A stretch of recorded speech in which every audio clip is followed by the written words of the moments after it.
It's always a struggle to try and figure out what gear to buy next. Is it lights? Is it lenses? Is it another camera? Is it a grip truck? Today, we talk about lights. More specifically, what I have and what I want.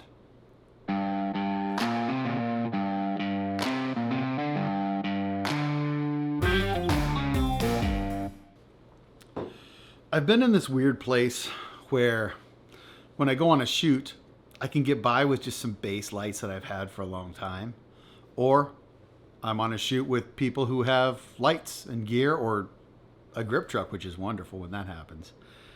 But my base get it done gear is a little old and a little small, and it's time to start moving forward. So I'm going to show you what I have, and I'm going to show you the new light I just bought, and we're going to talk about next steps. Okay, so the basic lighting kit that I have now is this 3-light interview kit from Lowell. It's pretty old. It's got a riffle light in it, which is basically a glorified umbrella, and a couple of 250s. These 250s I actually really love. They're like the Volkswagen Bug of hot lights, but they're tungsten, they're hot lights, and you know, they're old and I'd rather not use them anymore. The ones that I've been using the most right now are the Nanlite Lumipad 25. They're little 12-inch bicolor LEDs. They work great. You put a battery on them. There's even a little grid that I bought for like 20 bucks that goes on and controls them a little bit. They're actually not bad. I've set up a couple of video podcast studios with them. They work great for little stuff. And they're not bad for interviews if you can get them close enough. So here's what I got today. I got the Forza 60B from Nanlite and an extra large softbox. Couple of notes about the Forza 60B. It's bicolor. They make one that's just daylight. It's a little more powerful. It's bicolor, which I love. It's even got like fire features and flash. It's got some little, you know, pre-programmed effects, which are fun.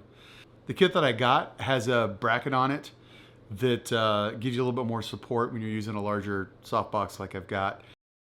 Okay, so the Forza 60B is a pretty small light. It's about the size of a DSLR.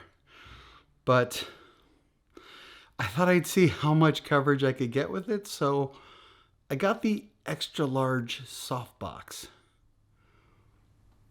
Extra large is pretty big.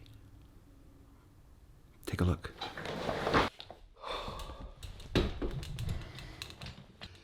Big softbox on a little light.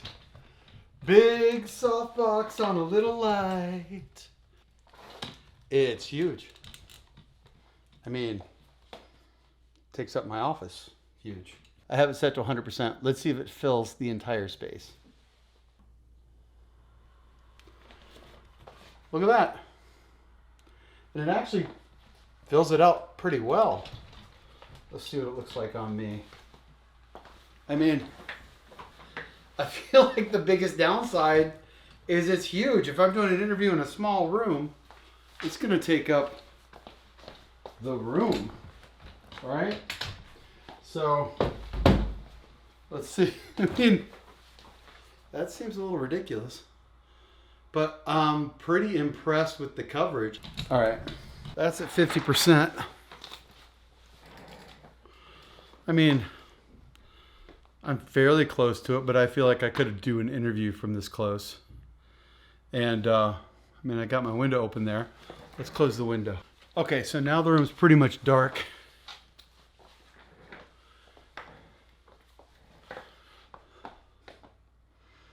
I think this little light is fine for interviews. And it fills out an extra large softbox. I gotta tell you, I'm impressed with this light. To be such a small light and pretty inexpensive, and to be able to fill out a huge softbox like that is it a softbox if it's round? I'm calling it a softbox. Let's see, diffuser? Tell me what you guys call them. I'm still calling it a softbox, even if it's round. But anyways, it's a great light. I think at this point, I kind of want to build a light kit out of them. I feel like if I had 2 or 3 of these, one with the Fresnel where you can like do hard patterns and things like that with, maybe a smaller softbox for a fill. And I think that I could do a nice 3-light kit in maybe a big light bag, put some stands in it, and go. Back in the day, I was always using hot lights. I had one of those big gray area cases. We called it the coffin. And man, I had those tungsten airy lights. I had 1,000 watt. I had a couple of 650 Fresnels. I even had a couple of those little 300s. Man, I packed the crap out of that big gray coffin, and it was my light kit. That was it. I carried that one, and it handled everything.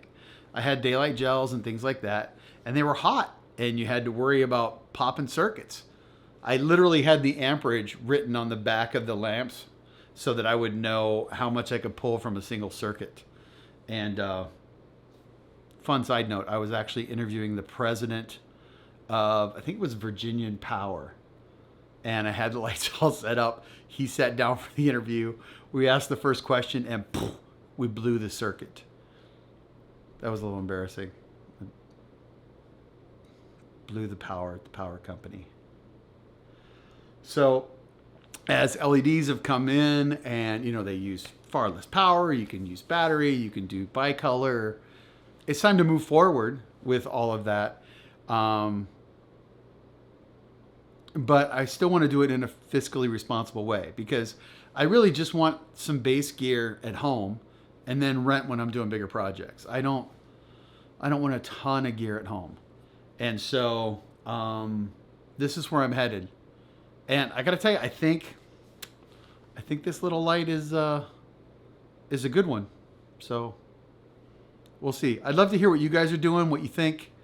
Please let me know what lights you found. Have you found some good, inexpensive ways to go? Are you in love with the Aperture or Nanlite? Do you have a brand specific pursuit that you're doing? It seems like there's a lot of stuff out there, and I got to tell you, I tend to lean towards the best bang for the buck, least expensive ones that still do well. So I'd love to hear what you guys have to say about it. And I'd love your advice, because at this point, I think I might get a couple more of these. So thanks for your time. I hope you've enjoyed this. Please like and subscribe, and we'll see you later. Big softbox on a little light. Big softbox on a little light. Big softbox on a little light. Big softbox on a little light.